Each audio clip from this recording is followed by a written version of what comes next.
ముగ్గురు చీఫ్లలో ఎవరు గొప్ప అనే విషయాన్ని తేల్చుకోవాల్సిందిగా ఫిట్టింగ్ పెట్టాడు big boss. Yashmi, Nainika teams మధ్య ఓ గేమ్ పెట్టగా ఎవరు గెలిస్తే వారు నిఖిల్ టీం నుంచి ఓ సభ్యున్ని తీసుకోవచ్చు అని ఆఫర్ ఇచ్చాడు బిగ్ బాస్. ఇక నిన్నటి ఎపిసోడ్ లో ఫస్ట్ టాస్క్ లో యష్మి సులభంగా గెలిచింది.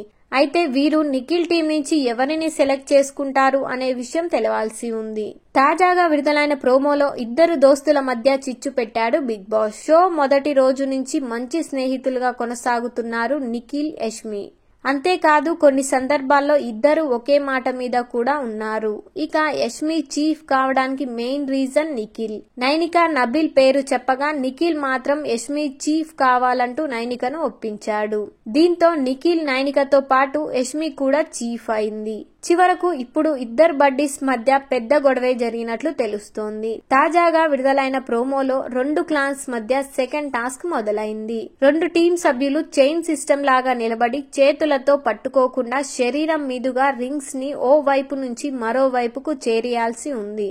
అయితే యష్మి టీం రింగ్స్ ని అన్నిటినీ శరీరం మొత్తం తిప్పి తీసుకెళ్తారు. కానీ నైనిక టీం మాత్రం కేవలం మెడ, చేతుల నుంచి మాత్రమే రింగ్స్ ని తీసుకొస్తారు. ఈ టాస్క్ లో నైనిక టీం ముందుగా రింగ్స్ అన్నిటినీ మరోవైపుకు చేరవేయడంతో నైనిక టీం గెలిచిందని ప్రకటిస్తాడు నిఖిల్.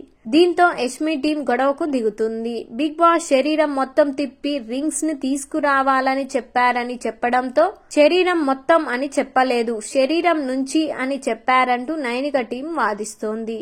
ఇక నిఖిల్ కూడా నైనిక టీం కి సపోర్ట్ చేయడంతో యష్మి రెచ్చిపోయింది. రూల్స్ బ్రేక్ చేస్తున్నారంటూ నిఖిల్ తో గొడవకు దిగింది. అటు నిఖిల్ కూడా యష్మికి క్లారిటీ ఇచ్చే ప్రయత్నం చేశాడు. మొత్తానికి రెండో టాస్క్ లో దోస్తులు ఇద్దరి మధ్య చిచ్చు పెట్టాడు బిగ్ బాస్. ఇలాంటి లేటెస్ట్ అప్డేట్స్ కోసం లైక్ చేయండి, షేర్ చేయండి, సబ్స్క్రైబ్ టు మై ఛానల్.